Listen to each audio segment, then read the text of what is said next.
Welcome back to the Autoblog Podcast. I'm Greg Migliore. Joining me today is our road test editor, Zach Palmer. How you doing, man? Not too bad. It's finally starting to look like winter out there, it seems. We've had a pretty mild one so far, but maybe it's time for some winter activities finally.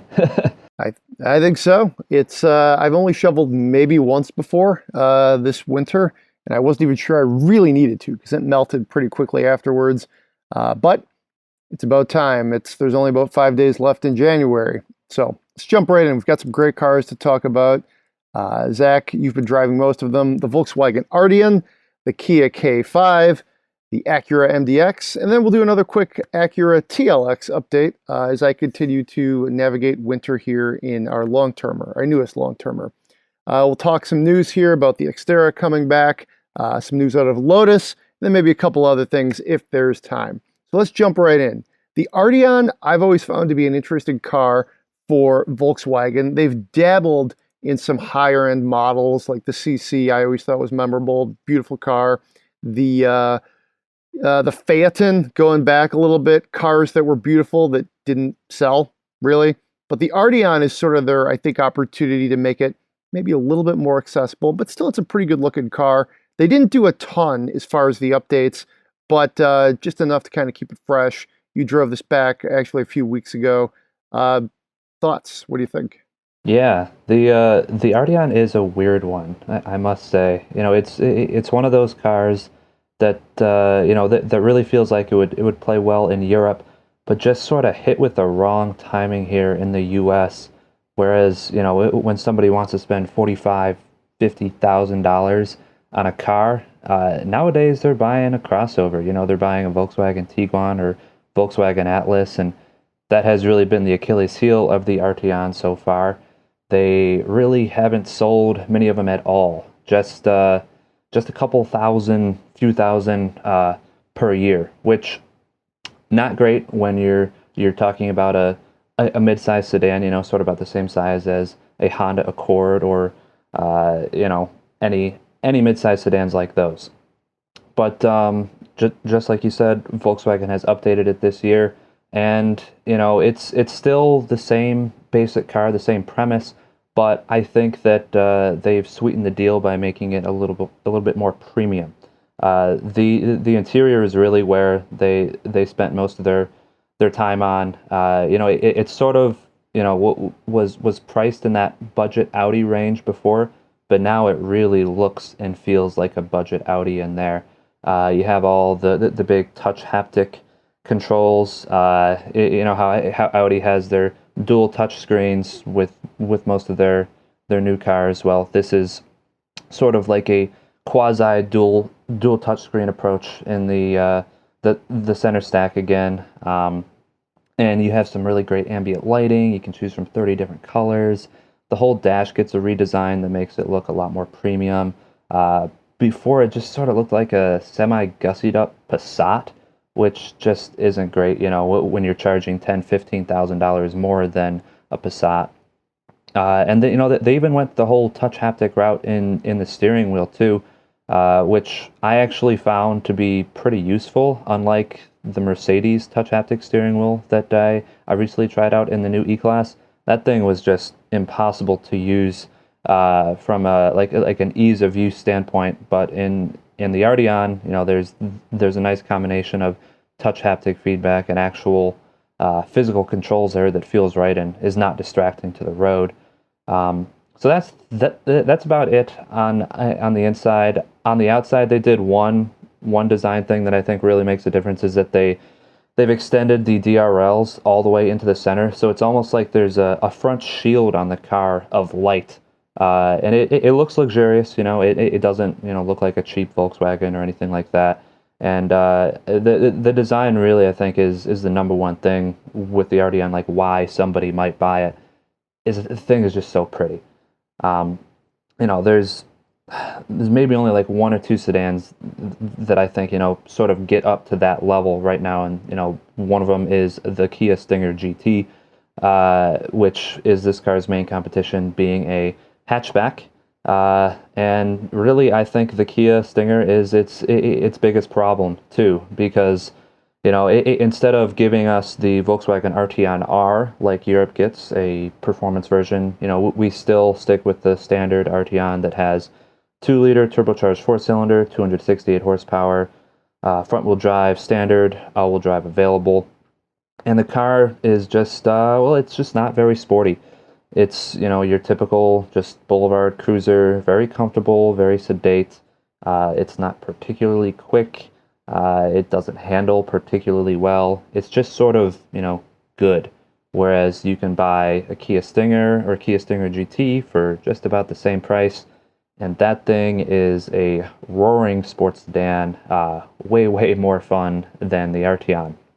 I think that price issue, when you're looking at $45,000-ish, I was tracking these things back before the update, like sort of what kind of discounts they were going for, and you could find scads of them on AutoTrader and dealer lots for upwards of $10,000 off the sticker, and at $35,000, I think that the car really starts to become, something that you should consider. So it's something that's a great value buy. But, at its highest trims, like the one that I tested, the one that I drove was about $48,000.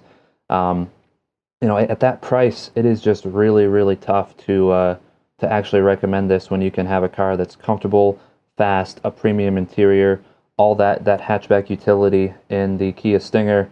The Arteon just falls flat as this sort of Volkswagen enthusiast, design enthusiast vehicle, and it's just sort of like floating out there. You mentioned the Phaeton right off the top, and that's a car that's weirdly endeared to my heart.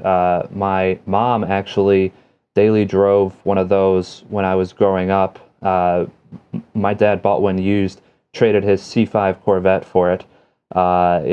This was after they hit the crazy depreciation, because those things were over $100,000 new. But those sold. I think its best year ever sold about 2,000 of them. That was somewhat solid proof that people didn't really want to pay a ton of money for a Volkswagen. A car with a Volkswagen badge on it. Obviously, the Arteon is on a whole another level of. It's way cheaper than a Phaeton, but it's still, playing as that flagship piece that, people would just rather have an Atlas at $50,000 if you're just going to buy a car that, is not especially fun or especially, this special piece. So, yeah, I don't know. What do you think about the Arteon, Greg? Well, I'll say this. Earlier today in Slack, we were talking about how the Kia K900 and the Cadenza are donezo. I just have a feeling at some point we're going to be having a discussion about how the Arteon is donezo. It just, even though that may be sounding cynical, because the car is lovely, I agree with everything you said. I just don't really think there's a really solid spot for it. I think pricing is tricky, even though it's like reasonable. When you look at the average price of a new car is like around 41, 45 for all the stuff you get, and for a car that looks like this is actually a pretty good deal. I would wager you get more on this than you do like your average Mercedes in that price point. So, there's definitely some things going for it. Let me put it that way. But I don't really think the buyer, frankly, exists. There's like sedans are a tricky proposition right now. And I think if you're looking for a sedan in this price point and you want it to have some of a premium, a bit of a premium or luxury feel, you're just looking at like something else. It's not a Volkswagen. You're going to the Acura store, you're looking maybe even at Genesis, you're seeing maybe how much you can sort of slide into a Mercedes, for that price point, maybe make some compromises if you're trying to stick to a budget. So to me, it's sort of like a car without really a market, and I think it's really tricky as auto journalists because we always are talking about how much we love sedans, but then we tend to criticize these really like good efforts that are put forth. But it's tough, Ford killed basically all of its sedans. The Impala's gone. Those are larger cars, but it's a very challenging proposition to find an audience because usually you've got to either be luxurious or sporty. Just like sort of nice and premium and kind of expensive. It's a little too ubiquitous. It's a little too nebulous. It's pick your adjectives and your superlatives. This one just seems like it's going to get kind of lost in the shuffle. Although I agree with your assessment. It sounds like a perfectly lovely car. I have no issues with the car itself. Yeah, So that's we'll see. that's the toughest thing is like the car is legitimately good, and it just is not finding any homes. There, you could buy an A5 Sportback, which is, a very very similarly sized, just a little bit smaller, but also a hatchback, and it has an Audi badge on it, for around the same price as a mid or top trim Arteon. What are people going to do when they go down to their local Volkswagen Audi dealer? A lot of people are probably going to go for the Audi, even though you might get a few more, features or tech things on the Volkswagen for a little bit cheaper. It's a tough argument to make for Volkswagen, and yeah, you might not be wrong about the whole not being long for the world thing. I really hope that it sticks around, and I wish that Volkswagen would really put some marketing shove behind it and put it in front of more people's faces, but the way of the world is the crossover right now, so I'm afraid it just might not work out. For sure. And I think the thing too is VW has not quite made the transition like Volvo has, to a point where I think we as critics would say many Volvos are very premium feeling. When I look at Volkswagen, there's a whole slew of different things you can do. You can get a relatively cheap one, or you can sort of scale up to something that's more expensive. And they're trying to be both, whereas a brand like Volvo isn't. And I would say even 10 years ago, they were a little bit closer together. VW was obviously the namesake brand of this enormous company. The identity wasn't really in question. Volvo looked like it might not even exist. And now it seems like, hey, Volvo, just because of their beautiful design and some of the risks they've taken with their powertrains, and of course safety, has been able to sort of secure that prestige position. But that's a lot on a car that was basically a light refresh, and we're not sure is going to exist much longer. Let's move along here to the K5. Speaking of sedans, hatchbacks. It's a very attractive car too, but I think this one's future and its prospects are a bit more promising. Did you do anything fun with the K5? Yeah, so this is the Kia K5 GT. So it's the hot one. It's the one that Nice. I've been pretty excited to drive this ever since I drove the standard K5 a few weeks ago. That car was nice and all, but it had a 1.6 liter turbocharged four-cylinder that just wasn't all that potent or special. It was just your run-of-the-mill mid-size family sedan. The GT, on the other hand, is rocking a 2.5 liter turbocharged four-cylinder with an 8-speed dual-clutch automatic. Now, that automatically grabs my attention because there are not many non-luxury, non-premium vehicles out there that have an engine as big as that and as powerful as that. And I should mention 290 horsepower, 311 pound-feet of torque. That's better than the Accord 2-liter turbo. That's more than the Mazda 6 with its 2.5 turbocharged engine. It's some very, very good horsepower that the thing is producing. And I should also mention that the GT is not just an engine like some of those cars are. It's also better suspension, better wheels. Obviously, the 8-speed dual-clutch transmission makes a big difference as well, and it's also design. You have, there's a styling package that comes with it. The interior is a lot nicer, has much bigger bolsters on the seats. Overall, the car is, a properly sporty package that you get there. And first impressions are, this thing sort of reminds me of what the original Mazda Speed 3 was like, in that there is just a stupid amount of power going to those front wheels, and it's just sort of scratching around like a little puppy dog, can't get grip. There's tons of torque steer, and this thing, it's a lot of fun. but it has that sort of good and bad side to it. And that right away I was like, oh man, this thing would be really, really good if it had a limited slip diff like the Veloster N, because you're going along through a corner, and as soon as you start getting on the throttle, boom, torque steer, it's yanking the wheel out of your hands. And yeah, I mean that's the pluses and minuses of sending that much power to the front wheels without doing a whole lot to counteract those forces. It's like everywhere I go, you have to be super, super light on the throttle, otherwise you're just gonna do a front wheel burnout in this thing. It halfway reminded me of a Scat Pack, in that it just like instantly spins the tires all the time. Except obviously these are the front tires spinning, not the rear wheel spinning. But no, the suspension upgrades I think were really well done. It's not too stiff that it's uncomfortable as a daily driver at all. It's just enough to give it a little more sharper edge when you're actually on a good road. But when you're taking a highway trip or bouncing along a pretty bad city road, it's not uncomfortable or anything. You could, if you're getting out of like an Accord 2-liter turbo sport and hopping into this, it's not like you're hopping into some like hardcore sports car or anything like that. I should also note that they are fixed dampers. It's not an adaptive damper system that you can switch between comfort and sport.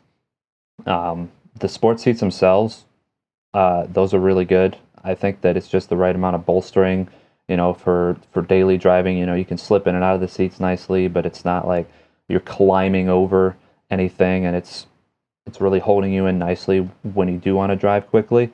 And the appearance package I think is good. They might have been able to go a little further with it. It has these really nice quad exhaust tailpipes back there, and they look good. They're real. There's no fakery going on back there, which is nice to see as an enthusiast car.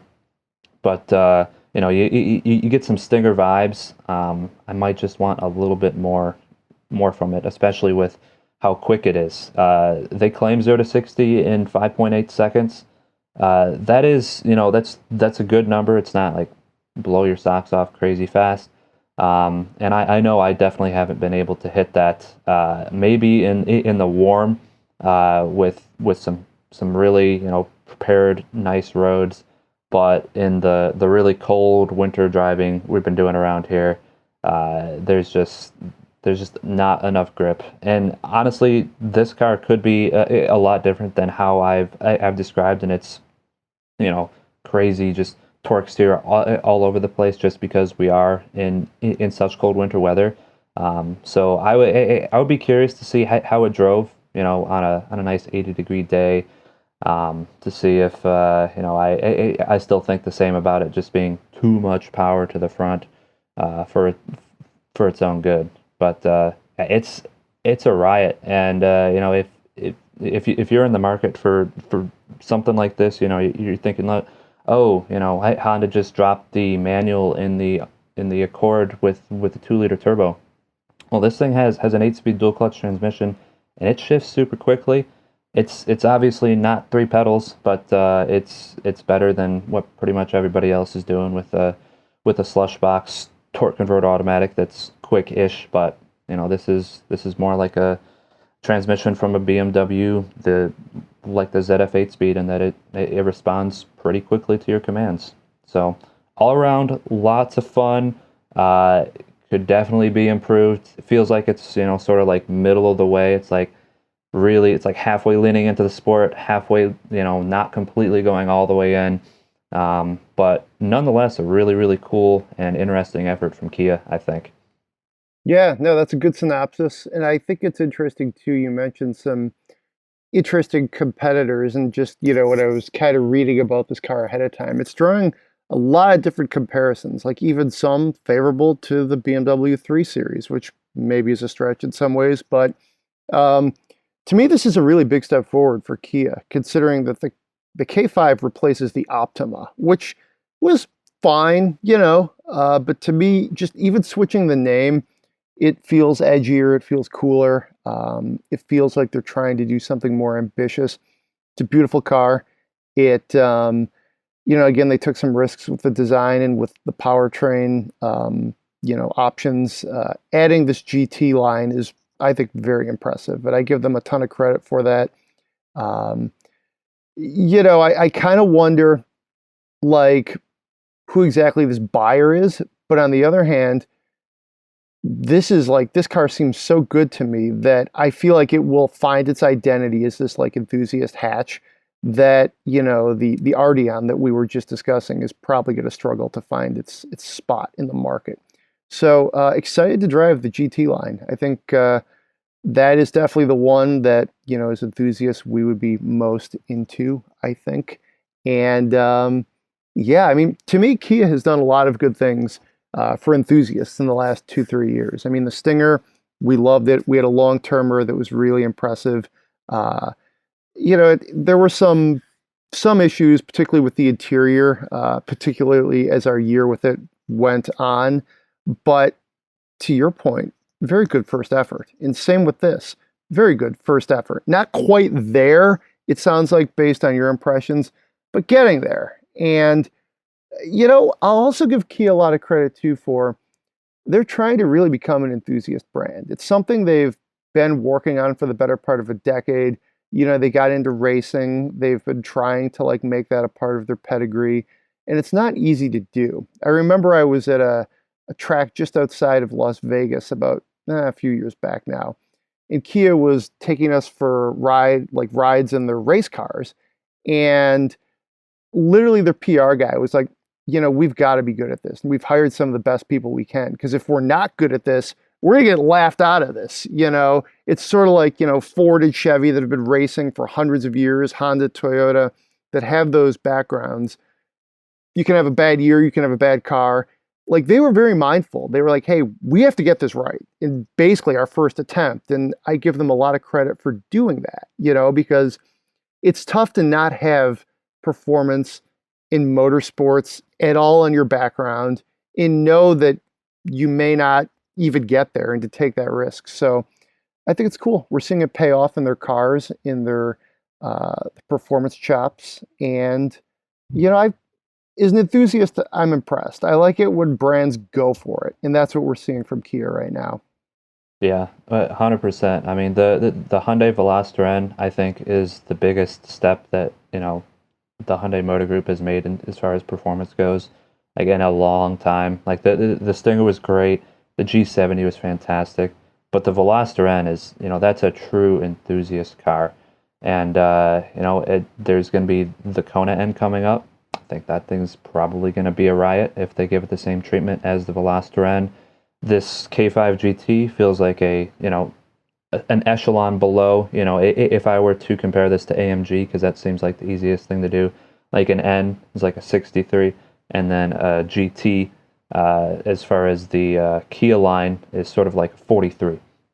And that's sort of how I would rank them as far as those echelons go. And I should also mention that there will be a Hyundai Sonata equivalent to this called the Sonata N line. It's the same engine, same setup, same 2.5 turbo with 8-speed dual clutch.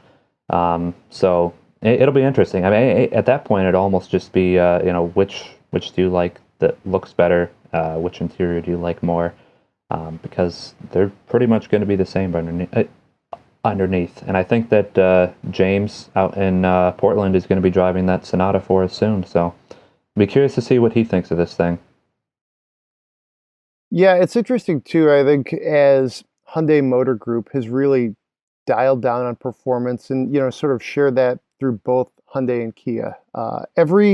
As I think back, every trip I have been on with those two brands recently had a track component, which isn't something you would think about.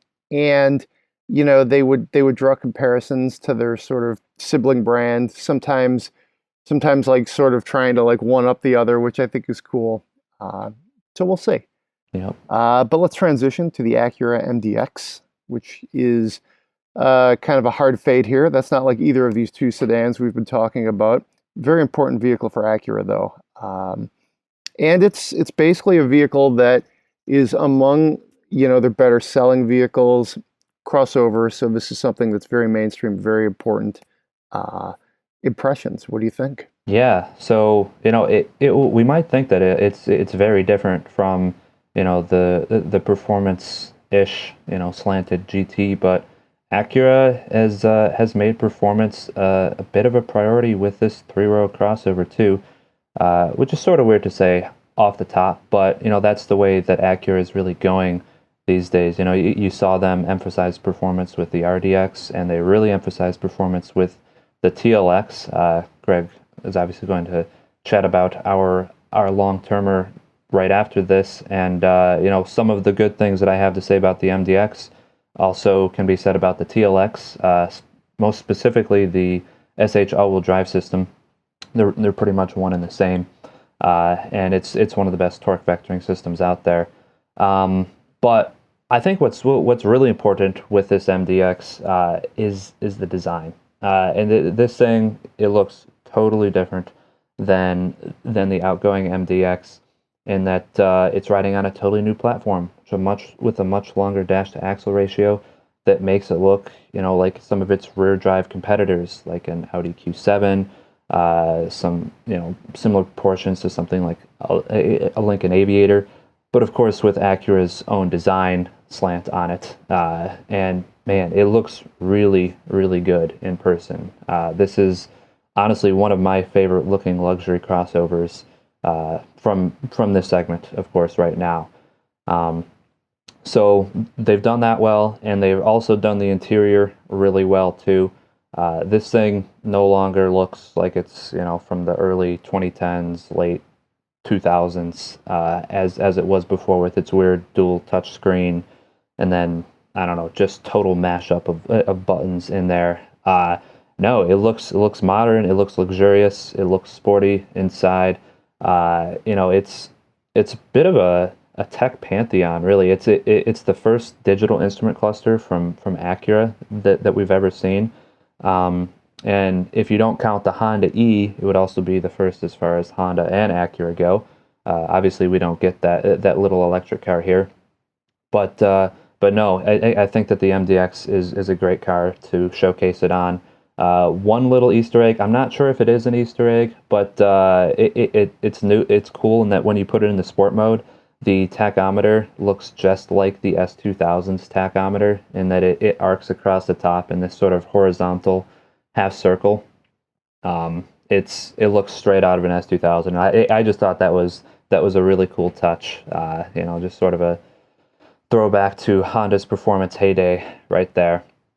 But you got a little bit more utility. They made the third row usable back there, but before, if you were an adult, like, you wouldn't want to sit back there at all. Now I think, if you have a family and even taller, larger kids, or even an adult could sit back there comfortably, because it gave it a couple more inches of legroom, a couple more inches of headroom. Overall, just a lot more spacious back there now. The third row has this really neat little feature. The second row has this really neat little feature that you can fold down the middle seat, and that becomes this massive center console, or completely take the middle seat out, and then you have captain's chairs. So you don't really have to choose from the dealer, like, oh, do I want this, captain's chairs from the factory, or do I want, 3 across seating? You can have both, because it's super easy to take that center seat out. I did it in about 5 seconds. It's light, and it's a really, really great design, I think.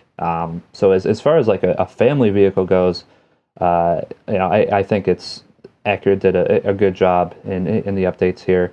And as I was saying with the interior, Acura has just made huge strides on interior quality in general with its past few models.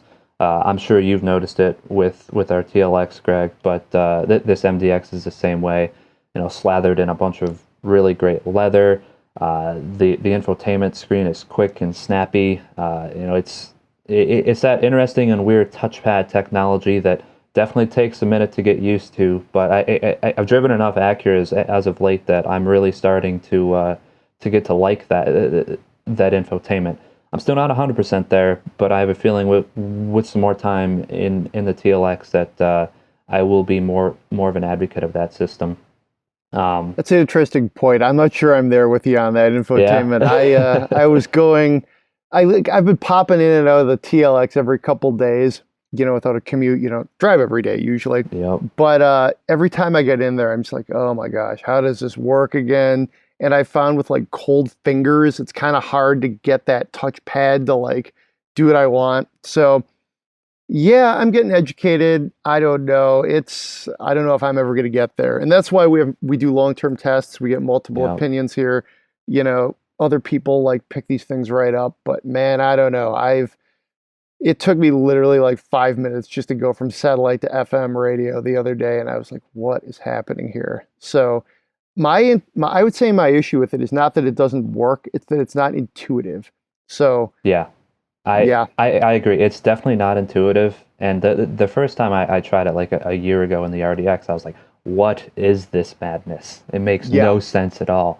But as I keep using it more and more and more Acuras, I'm starting to learn it. And I imagine, if you actually own one of these things, you would learn Yeah. it, and it'll become more like second nature. But that doesn't mean you have to like it at all. You can still prefer a touchscreen if that's what you like.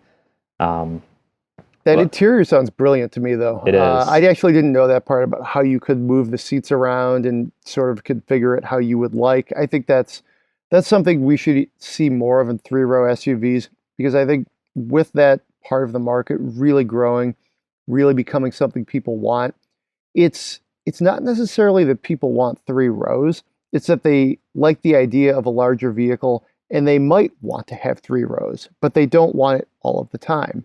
So for some people, that means you essentially have a 5-seater or a 4-seater SUV because you're driving with that third row put down.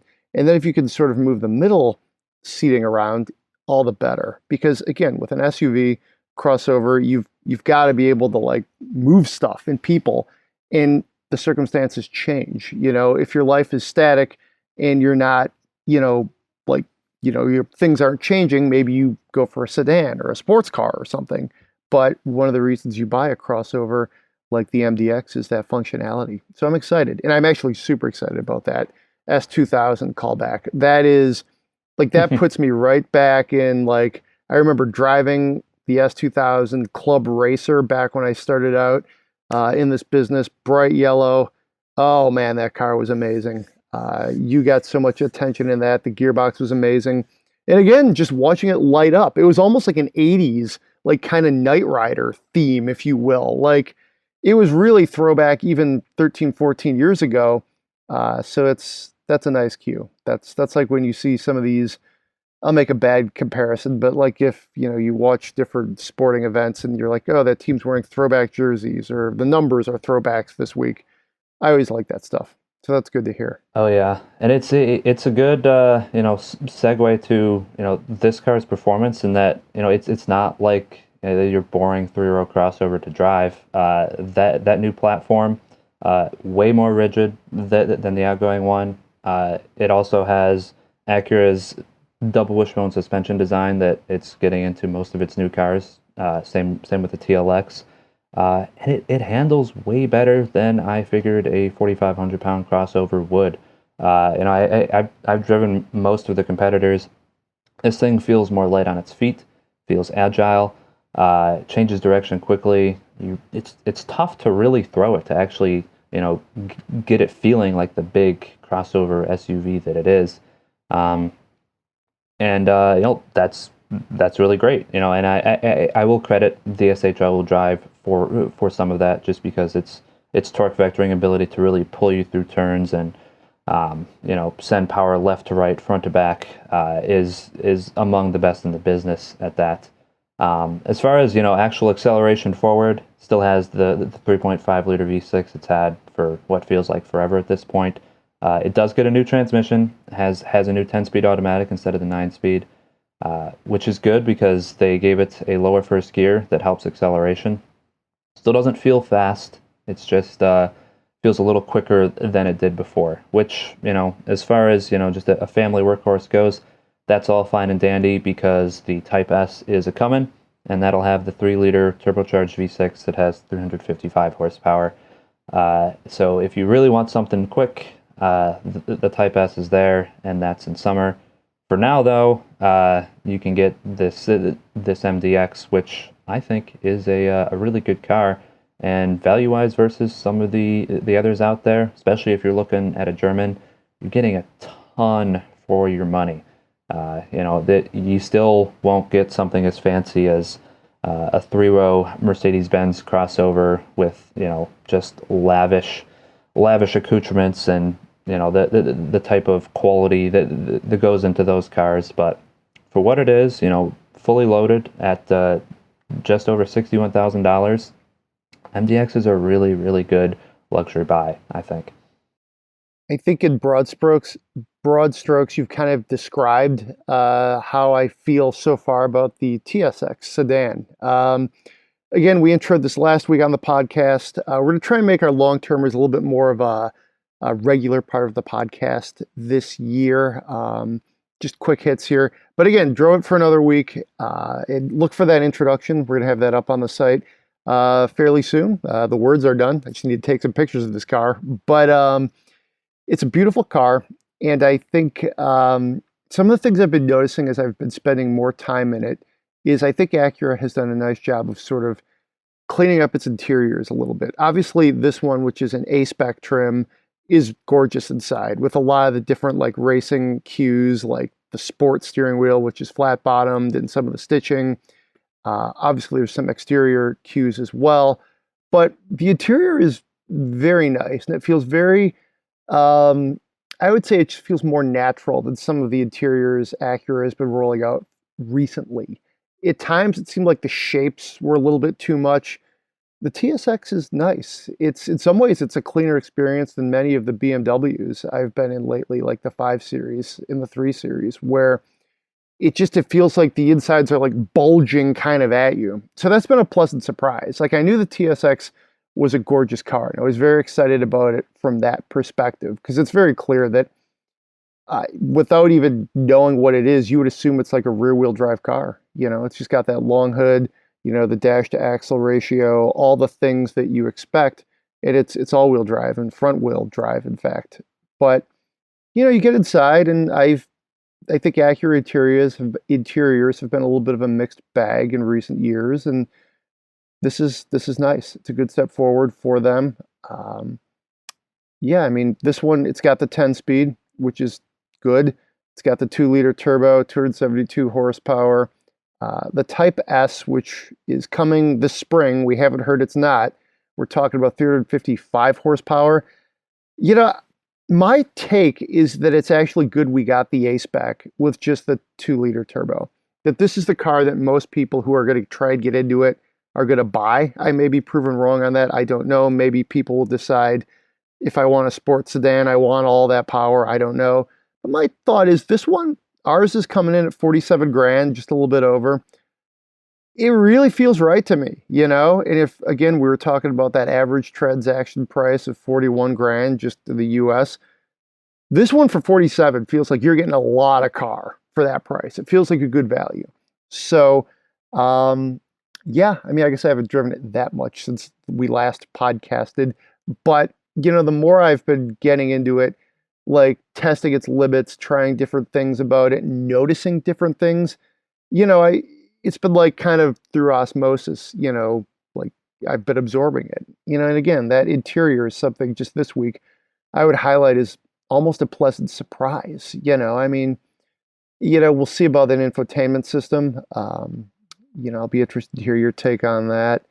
And some of the driving modes have been interesting. I've been, comfort is fine. The sport one is fine too. It's been tough, in these conditions to really stretch this car out a little bit, to really figure out, hey, what do we have here? So I'm excited in the spring. Maybe we can, at least drive it quicker and not worry about flipping off, the expressway or things like that. But you can feel the performance chops here. The 2-liter turbo is a very good engine. It sounds good. The revs build quickly. There's nothing in there that's like, oh wow, they really swung and missed on this. It feels good. So, I know you're an Acura guy. I imagine you can't wait to try and get this one and give it some time. But I think we're gonna like this car. I think the question is, does this sort of live up to like these high aspirational notions we have of it? And I think it will. I think the other good part about this is, the theme so far has been like sedans and their place in the ether. Acura is making no bones. This is their car. The RL is done. The ILX is, I'm going to write this. That's just like a Civic essentially with some nicer parts. And I like the Civic better, to be perfectly honest. So if you want like a premium sedan from Acura, this is it. And it's got to be good. And I feel like they're on that path. And I think as we go on, the literal and figurative journey with the TSX this year, I think it's going to prove that out, but we'll see. I mean, that's what a long-term test is all about. So yeah, no, I'm really excited to spend some good time with this car. Like you said, I'm a bit of an Acura guy. I own a 2001 Integra GSR myself. I've owned it for many years. And Acura, I haven't been feeling that performance love from them for the past been a while at this point. Besides the NSX, of course. But yeah. This is a car that was engineered and designed from the ground up to please enthusiasts like ourselves. So here we are with the year. I hope and I expect to be pleased. So I will obviously check back in once I steal the car from Greg eventually and see what it's all cracked up to be. You know what I think is smart about Acura, what they've done with the mission of the TLX, is there's not many sedans in the lineup right now. They're not having this big floaty, like wannabe, like sort of flagship vehicle, sort of like the RL was, that people weren't really buying, that was probably too big. There wasn't a spot for it. They're not trying to go super small, like Mercedes has just decided they're going to take over the A segment with like 4 different offerings apparently. And that's fine. That's their strategy. I think they're all pretty good, to be honest, but it does seem a bit much. I digress. But I mean, Acura's like, we're going to put our resources into this car and that's what we're going to do. And you feel it. And I think that's pretty smart. We'll see. They've got a great history. They've got a great motorsports history. The NSX is a brilliant supercar right now. I feel like it's starting to fly below the radar, like that people... I mean, when you like just look at the car enthusiast universe, the NSX isn't something that's popping up. It's like Lambos, Ferraris, R8s. These are the cars that like really pop into everybody's like consciousness. Porsches. I really feel like the NSX is starting to slide off the radar because it's kind of been around for a while.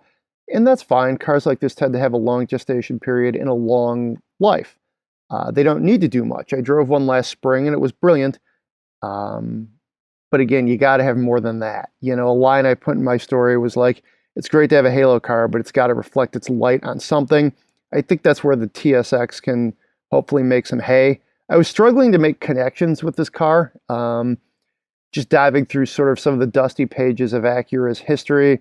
Right now I'm like, it's got to go back to maybe the Legend, which was a great sedan like 30 years ago, but also was a coupe. Then you get into like more recently the TL, which Snyder and I were talking about on the last podcast, just how much we enjoyed driving that car with the manual and the super handling all-wheel drive. The TSX actually, when I was really trying to like, I guess I had a little too much time on my hands today, the TSX was actually the one that was more of the critical, like darling. Like Car and Driver put it on their 10 best 3 straight years. At this point, I'm reading from Wikipedia, but I mean, beyond that, Acura started to drop off. The cars got a little too nebulous. They got a little too, the interiors got a little too not what we're looking for, or not inspired. That's what I'm trying to say here. Like the inspiration, the ethos started to slip away. So I don't know. I mean, they've been around since 1986. people forget that Acura came before Lexus. You know, Yeah. they were the ones that like sort of laid the groundwork for like other kinds of luxury brands. You know, they're doing without Acura, you know, who knows what happens. So I give them all the credit in the world because they were like the original risk-taking brand that could challenge the Americans and the Germans and say, hey, look at what we can do. Look at this other style of luxury. And it obviously has taken off. And, you know, putting a lot on the shoulders of the TSX, but these are all the things that are going through my mind when I'm driving it, you know? So Yeah. we'll see. Yeah, I mean, and looking at history, you know, back when the original NSX launched, 1991, a whole slew of awesome Acuras followed. Yes. This new NSX launched, you know, just a few years ago now. Let's hope a whole slew of awesome Acuras follow. I have my fingers crossed. It's looking good so far. So yeah, we'll see. Let's talk some news then. Running over to the Nissan Xterra. We had a news hit this week talking about that dealers are demanding that this thing come back. I can't disagree. I think the Xterra, when you talk about identity, it definitely had one. Nissan has a rather aged SUV lineup, and I think the Xterra was a name that frankly had some equity into it. So my take is right away here is yes, they should. Bronco, Hummer, the Wrangler, the 4Runner, Land Cruiser, you name it. The segment is huge, just depending on the size and price point. Nissan's got some credibility there. 100%, I think they should do it. Me too. I mean, when they decided to go, you know, full unibody with the Pathfinder, they lost, you know, obviously a true body on frame off-roader like that. The only one they have now is the Armada, which is huge. You know, to me, an Xterra feels like a perfect 4Runner competitor. That thing, as aged and as ancient as it is, still sells like gangbusters. You know, there's a certain amount of cachet with the Xterra name. You know, I don't look at it with like huge stars in my eyes or anything like that. But it is an off-roading name that people will know and remember, you know, seeing this rugged type of vehicle. And if Nissan can come and, you know, put something that's legitimately good off-road, you know, with that name on it, it can probably succeed right now. So, yeah, just like you said, I am all for bringing some sort of off-road Xterra-like vehicle back into Nissan's lineup. I think it should be a slam dunk. I think when dealers are saying things like that, they usually know what they're talking about. So let's move along to Lotus, a brand that does not have very many dealers, but they also don't have many cars either. Reading another news hit, it's the new Type 131, and that means the Elise, the Exige, the Evora are all donezo. Check it out on Autoblog. Ronan Glon, one of our contributors, he wrote this story. He wrote the Xterra story. So do check those out. Great writing here by Ronan. You know, I don't know how I feel about this. I think those names actually have a bit of equity. The strategy makes some sense just because Lotus is so niche that, sure, you don't need 3 cars. I don't know. This is one of those kind of head scratchers at times where you, like, I really like Lotuses. You had one this summer, which is kind of neat, but you know, I don't know. It seems like kind of a bold move, and I kind of wonder if this is a sign that maybe they're in a little bit of trouble. I don't know. You know, what's your take? I think this is good, but it's also sort of sad. I think it's very sad to see, you know, a name like the Elise go away. Now that has been synonymous with, you know, the most hardcore track vehicle any enthusiast could buy. Obviously, you haven't been able to buy one new in the U.S. for some time now due to our regulations. But regardless, it's still sad to know in the back of my head that Lotus is not going to be selling the Lotus Elise anymore. Obviously, you know, there's the Evora out there that we can buy, which, as you alluded to, I drove this summer and is a brilliant driver's car.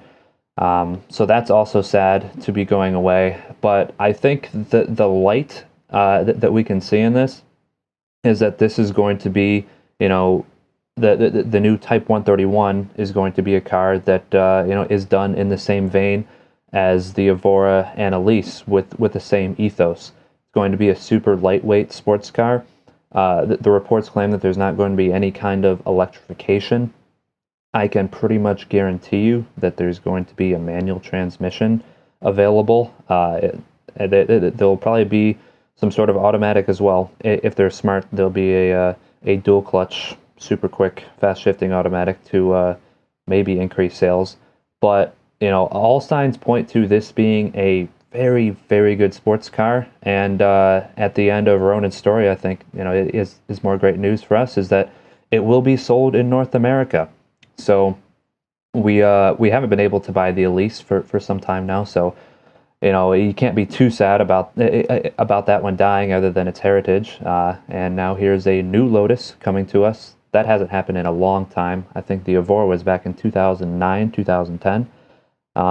So yeah, no, I'm pretty pumped about this. The only other car that Lotus has said that is even coming is the Evija, which is the super crazy electric hypercar. And this Type 131 looks totally different than that. Hopefully it's in the $100,000-ish price range, just like the Evora. You can compare it to like a Cayman GT4 or cars of that ilk. So yeah, I am super pumped to see what Lotus can do. Hopefully it'll be a little more modern. Won't have an Alpine head unit in it. It looks straight from the local Radio Shack. This is good news as far as I'm concerned. Even if I am a little sad to see those nameplates go away. I was at the Paris Motor Show in either 2010 or 12, and Lotus rolled out literally everything. They were going to do like a new Esprit. They had all these concepts, and then none of them happened. So I'm always a little cynical about, well, are they ever going to pull this thing off that they say they're going to do? But I hope they do. I am someone who really likes seeing a lot of brands exist. And I feel like it's great for enthusiasts, particularly because generally when you're like a connoisseur of something like we are of cars, we like to have choices. You sometimes like to play from the bottom of the deck. It's like you ask a watch person, what do they like? And they'll tell you some brand you never heard of. And you're like, okay, sure. And I feel like a brand like Lotus, I mean, they're obviously famous, historic, but most people, let's be honest, probably don't know who they are outside of like the Autoblog type of person. So I like to see that a brand like this can survive. I think it's a good thing. And I think we'll see. I mean, I hate to see these names going away, but we'll see what's next. And that's all the time we have this week of the Autoblog Podcast. Thanks for joining me, Zach. What are you driving this week? I'm actually still in this Kia K5 GT, but I'm going to be driving a Nissan Maxima 40th Anniversary Edition here very soon. So I will report back on that dinosaur. I am semi-excited just because it is the 40th Anniversary Edition. Yeah, we'll see. It's sedan time over here. Sedan time over here too, and the TSX. I'm going to keep that for at least a couple more weeks. Got another couple story ideas. At least one I want to get out. I've got to obsess over the design of this car. So more on that to come in the coming weeks. Send us your Spend My Monies or any questions you have. We love doing mailbags. That's podcast@autoblog.com. Be safe out there. We'll see you next week.